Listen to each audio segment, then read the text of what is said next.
মাংসের রেসিপি। হলুদ, লঙ্কা, পেঁয়াজ, তেল, লবণ দিয়ে ম্যারিনেট করে নিলাম। তারপর তেল দিয়ে পেঁয়াজটা ভেজে নিলাম। তারপর ভাজা পেঁয়াজটা ম্যারিনেট করা মাংসর মধ্যে দিয়ে দিলাম। এরপর তেলের মধ্যে কয়েকটি জিরা ছেড়ে দিলাম। তারপর শুকনো লঙ্কা ছেড়ে দিলাম। তারপর কয়েকটা তেজপাতা ফেলে দিলাম। এরপর দারচিনি দিয়ে দিলাম।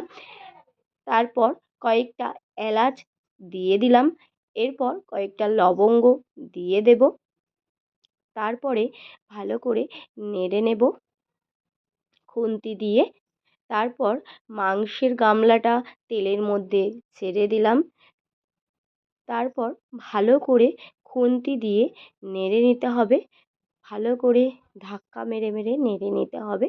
এরপর মাংসটাকে জল দিয়ে ভালো করে কষাতে হবে।